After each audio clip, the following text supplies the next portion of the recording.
નમસ્કાર. આપણે દાખલાઓ શરૂ કરીએ એ પહેલાં અગત્યના સૂત્રો છે, એ સૂત્રનું એક લિસ્ટ બનાવી લઈએ. તમે સૂત્ર બરાબર તૈયાર કરી લેજો, એટલે જે પ્રકારનો દાખલો પૂછાય, MCQ હોય, પછી JEE નીટ કે સ્ટેટ બોર્ડની એક્ઝામ આપતા હોય તમે, તો જો તમને સૂત્ર આવડતા હશે તો દાખલાઓ MCQ ઇઝીલી સોલ્વ કરી શકાશે. અહીંયા અમુક સૂત્ર એવા પણ છે જે થિયરી રિલેટેડ છે, આપણને ટેક્સ્ટબુકની અંદર સાબિતી નથી આપેલી, તો એ સૂત્રનું પણ મેં લિસ્ટ બનાવેલું છે. એટલે તમે એ સૂત્ર બરાબર ધ્યાનથી જોઈ જજો. તમારી નોટબુકની અંદર વિડીયો પોઝ કરી અને સૂત્ર પણ લખી લેજો, એટલે તમને વધારે સરળતા રહેશે. જોઈએ આપણે બોર્ડ ઉપર. અહીંયા અગત્યના સૂત્ર, પહેલું સૂત્ર છે સ્નેલના નિયમવાળું. સ્નેલના નિયમમાં આપણે આગળ ભણી ગયા છીએ. ધારો કે આ બાજુ માધ્યમ 1 છે, માધ્યમ 1માં વેગ v1 હોય, આ માધ્યમ 2 છે, માધ્યમ 2માં વેગ v2 હોય. કોઈ પ્રકાશનું ત્રાસુ કિરણ અહીંયા આપાત થતું હોય, આ આપાત કોણ હોય, અહીંયા વક્રીભૂત કોણ હોય r.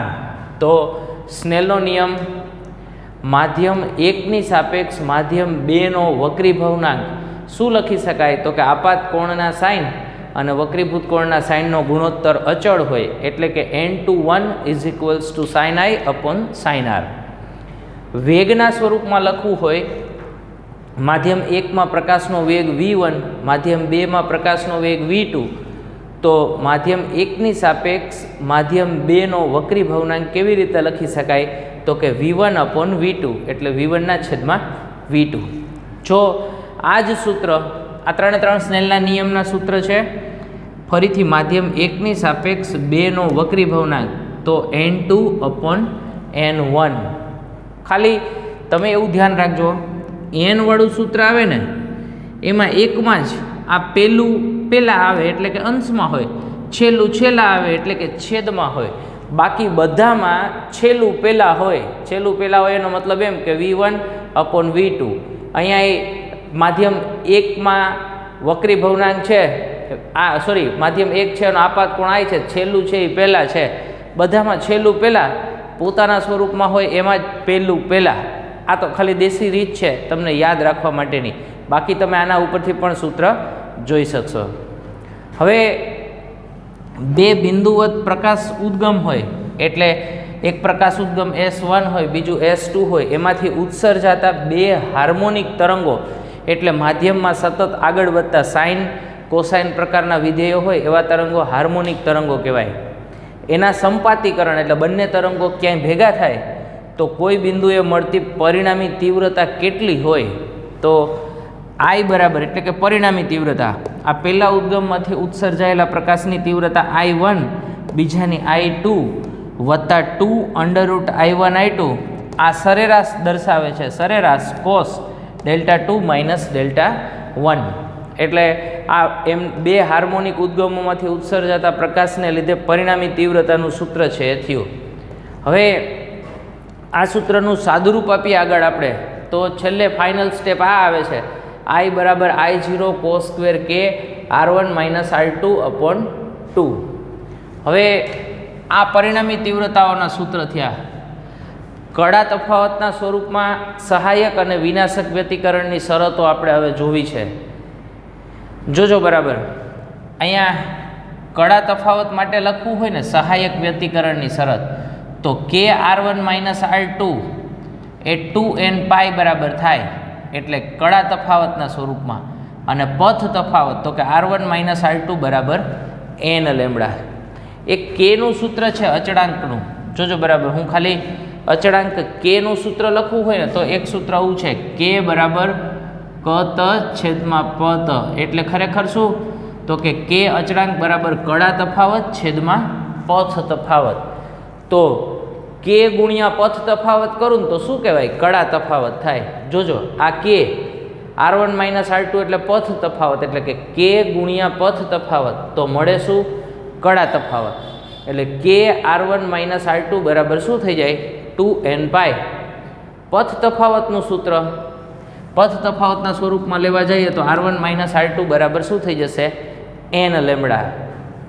હવે વિનાશક વ્યતિકરણની શરત, તો કે k R1 - R2 બરાબર આ વિનાશક વ્યતિકરણમાં કડા તફાવતના સ્વરૂપમાં એટલે કે ખૂણાઓના સ્વરૂપમાં 2n-1 પાઈ અને પથ તફાવત એટલે કે r1 - r2 બરાબર શું થઈ જશે 2n-1 અહીંયા λ/2. ખરેખર તો સાદું રૂપમાં બીજું કાંઈ નથી કર્યું.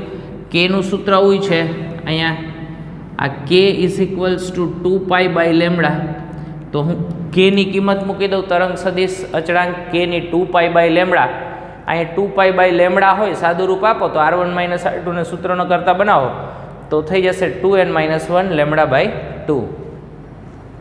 તો આ થયું પ્રયોગ યંગના પ્રયોગમાં અથવા તો વ્યતિકરણવાળી વાત છે. એમાં સહાયક વ્યતિકરણની શરત બંને સ્વરૂપમાં, કડા તફાવત પથ તફાવત, વિનાશક વ્યતિકરણની શરત બંને સ્વરૂપમાં, કડા તફાવત અને પથ તફાવતના સ્વરૂપમાં. હવે આગળ આ યંગના પ્રયોગના જ સૂત્ર છે.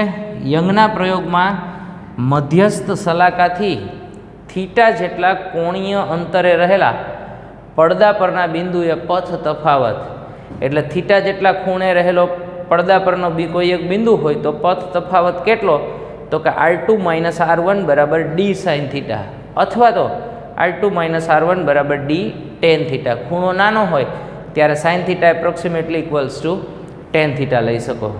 હજી આગળ યંગના પ્રયોગમાં મધ્યસ્થ સલાકાથી x અંતરે આવેલા બિંદુએ પથ તફાવત x d upon D. મધ્યસ્થ સલાકા એટલે બરાબર આમ વચ્ચેના બિંદુએથી આવે x અંતરે એટલે વચ્ચેના બિંદુએથી આમ ઉપરના કોઈ અંતરે આવેલા બિંદુએ પથ તફાવતનું સૂત્ર x d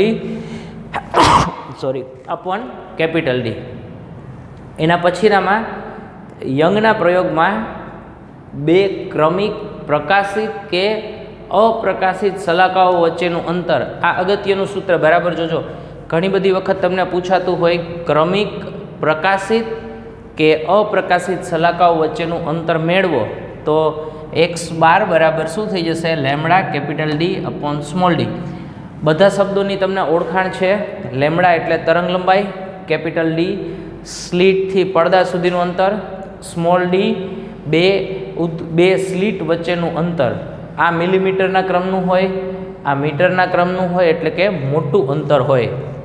હવે આગળ પ્રકાશિત કે અપ્રકાશિત સલાકાની પહોળાઈ, તમને આ બધા જ સંબંધો આપી દીધા હોય અને પ્રકાશિત કે અપ્રકાશિત સલાકાની પહોળાઈ પૂછે તો તમારે x12 તો ગોતવાનું જ છે, પણ x12નું અડધું કરી દો તો તમને શું મળવાનું છે પ્રકાશિત કે અપ્રકાશિત સલાકાની પહોળાઈ. આગળ પ્રકાશની તીવ્રતા, તો આ સંબંધ યાદ રાખજો. પ્રકાશની તીવ્રતા હંમેશા કંપ વિસ્તારના વર્ગના સમપ્રમાણમાં હોય. તો આ બધા સૂત્રો થયા. હજી બીજા સૂત્ર આગળના છે એ પણ આપણે જોઈએ. બીજા અગત્યના સૂત્ર જોઈએ. આ યંગના પ્રયોગમાં એક કિરણના માર્ગમાં ટી જાડાઈની અને n વક્રી ભવનાંક ધરાવતી પ્લેટ મૂકવામાં આવે તો પહેલું બે કિરણો વચ્ચે પ્રકાશીય પથ તફાવત એટલે યંગના પ્રયોગમાં બે ઉદ્ગમ હોય અને કોઈ એક કિરણના માર્ગમાં ટી જાડાઈની પ્લેટ મૂકેલી હોય તો બે કિરણો વચ્ચે પથ તફાવત કેટલો થાય nt - t. ટી છે પ્લેટની જાડાઈ છે, ટી કોમન કાઢી નાખીએ, n વક્રી ભવનાંક છે તો થઈ જશે બ્રેકેટની અંદર n-1. સલાકાનું વિસ્થાપન કેટલું થશે, કેટલું ત્યાંથી એનું સ્થાન છે એ ચેન્જ થવાનું. x બરાબર D small d n-1 into T જેટલું સલાકાનું વિસ્થાપન થતું હોય. ફરીથી આગળ યંગના પ્રયોગનું જ સૂત્ર છે. યંગના પ્રયોગમાં λ1 તરંગ લંબાઈના પ્રકાશની n1 ક્રમની પ્રકાશિત સલાકા પર λ2 તરંગ લંબાઈના પ્રકાશની n2 ક્રમની પ્રકાશિત સલાકા સંપાત થાય તો, એટલે એક પ્રકાશિત સલાકા છે એની તરંગ લંબાઈ λ1, બીજાની તરંગ લંબાઈ λ2 અને બેય સલાકા સંપાત થાય તો શું થાય તો પથ તફાવતનું સૂત્ર x d upon D બરાબર પહેલી વખતે n1 λ1, બીજા માટે n2 λ2. હવે સંપાત થશે એટલે બેયનો પથ તફાવત સરખો થઈ જશે. એટલે આ બે સ્ટેપ સરખા હોય તો જમણી બાજુના સ્ટેપ સરખા થઈ જશે. એટલે કે n1 λ1 ઇઝ ઇક્વલ્સ ટુ થઈ જશે n2 λ2. આગળ એક સ્લિટથી થતા ફ્રોનહોફર વિવર્તનમાં એમ ક્રમના ન્યૂનતમ માટેની શરત. હવે એમમાં ક્રમના ન્યૂનતમની શરત શું? તો કે sin theta M is equals to M lambda upon D. એમમાં ક્રમના ન્યૂનતમ માટેની શરત અને સેમ વિવર્તનની અંદર એમમાં ક્રમના અધિકતમની શરત. તો sin theta M is equals to m plus 1/2 lambda upon d. તમને એનમો ક્રમ આપેલો હોય તો એમની જગ્યાએ એન લઈ શકો. અહીંયા એમની જગ્યાએ એન લઈને સૂત્ર છે એ લખી શકાય. આ વાત છે વિવર્તનવાળા સૂત્રની અંદર. હવે પ્રકાશીય ઉપકરણોમાં ટેલિસ્કોપ અને માઇક્રોસ્કોપને અનુરૂપ બે સૂત્રો છે. તો એની વાત કરીએ. ટેલિસ્કોપનું વિભેદન એટલે બે અત્યંત નજીક રહેલી વસ્તુઓને કેટલી સ્પષ્ટ જોઈ શકે ને એ ક્ષમતાને વિભેદન અથવા તો વિભેદન શક્તિ વિશેની વાત. હવે આલ્ફા મિનિમમ વિભેદનનું સૂત્ર 1.22 લેમડા અપોન ડી. વિભેદનનું વ્યસ્ત હોય ને એને વિભેદન શક્તિ કહેવામાં આવે. એટલે વિભેદન શક્તિ એટલે શું થઈ ગયું? 1 અપોન આલ્ફા મિનિમમ. સેમ એવું માઇક્રોસ્કોપની વિભેદન શક્તિનું સૂત્રમાં આ એનું વિભેદન ડીએમ.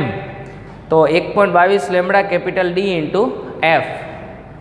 અહીંયા ડી અપોન એફ આકૃતિ માઇક્રોસ્કોપ પડી તમે થિયરીની અંદર જોશો એટલે ડી અપોન એફ એટલે 210 બીટા થાય છે. અહીંયા ડી અપોન એફની કિંમત મૂકીએ એટલે આ સૂત્ર થઈ જશે 1.22 લેમડા અપોન 210 બીટા. ફરીથી ડીએમ ખૂણો નાનો હોય તો 10 બીટાની જગ્યાએ લઈ શકો તમે સાઇન બીટા. એટલે ડીએમ બરાબર શું થઈ જશે? 1.22 lambda upon 2 sine beta. Same વિભેદન શક્તિ તો કે વિભેદનનું વ્યસ્ત એટલે 1 upon D M is equals to વિભેદન શક્તિ. આગળ માલસનો નિયમ છે I is equals to I0 cos square theta. હવે I0 શું છે? તો કે તમે થિયરી બરાબર સમજશો ને તો ટુર્મેલિન પ્લેટ ઉપર આપાત પ્રકાશની તીવ્રતા, આ આપાત પ્રકાશની તીવ્રતા છે. I શું? તો કે નિર્ગમન પામતા પ્રકાશની તીવ્રતા. એટલે બહાર જેટલો પ્રકાશ નીકળશે એ નિર્ગમન પામતો પ્રકાશ એટલે કે I નિર્ગમન પામતા પ્રકાશની તીવ્રતા. I0 આપાત પ્રકાશની તીવ્રતા. આગળ ધ્રુવીભવનમાં જ બૂસ્ટરનો નિયમ n is equals two tan theta પી. તો આટલા સૂત્ર તમારા આ આપણા 10મા ચેપ્ટર માટેના અગત્યના સૂત્ર. તમને આ બધા સૂત્ર આવડવા કમ્પલસરી સૂત્ર આવડતા હશે તો જ તમે આગલા દાખલાઓ અથવા તો આગલા MCQઓ છે એ સારી રીતે પરફોર્મ કરી શકશો. તો આ સૂત્ર તમે ફરીથી એક વખત વિડીયોમાં જોઈ લેજો, તમારી નોટબુકની અંદર લખી નાખજો અને બરાબર તૈયાર કરી નાખજો એટલે તમે દાખલાઓ સરળતાથી કરી શકશો.